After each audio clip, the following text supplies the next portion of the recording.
வணக்கம் ரிஷப ராசி நேயர்களே.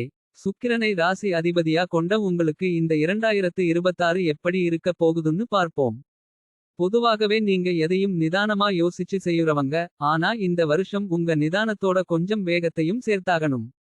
முக்கியமான கிரக மாற்றங்கள் இந்த வருஷம் சனி பகவான் உங்கள் ராசிக்கு 11ஆம் இடமான லாப ஸ்தானத்திற்குச் செல்வது ஒரு மிகப்பெரிய பிளஸ் பாயிண்ட்.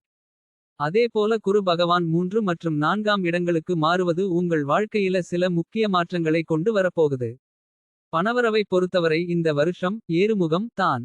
சனி 11 இல் அமர்வதால் நீண்ட நாட்களாக வரவேண்டிய பாக்கிகள் வசூலாகும். பழைய கடன்களை அடைச்சுட்டு நிம்மதியா மூச்சு விடுவீங்க.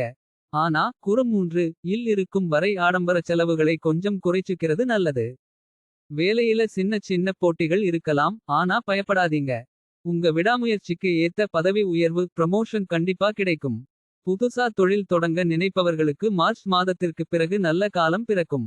வெளிநாடு போகணும்னு நினைக்கிறவங்களுக்கு தடைகள் நீங்கி நல்ல செய்தி வரும். குடும்பத்துல சுப நிகழ்ச்சிகள் நடக்கும். தள்ளிப்போன திருமணங்கள் கைகூடி வரும்.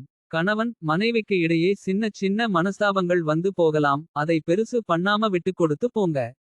பிள்ளைகளோட படிப்புல முன்னேற்றம் இருக்கும். அவங்களால உங்களுக்கு பெருமை கிடைக்கும். உடல்நலத்துல கொஞ்சம் அக்கறை காட்டுங்க. குறிப்பா உணவு விஷயத்துல கட்டுப்பாடு அவசியம்.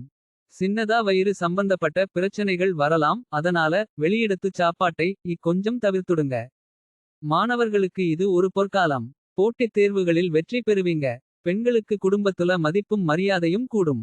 ஆபரண சேர்க்கை மற்றும் புதிய கலைகளை கற்கும் ஆர்வம் உண்டாகும்.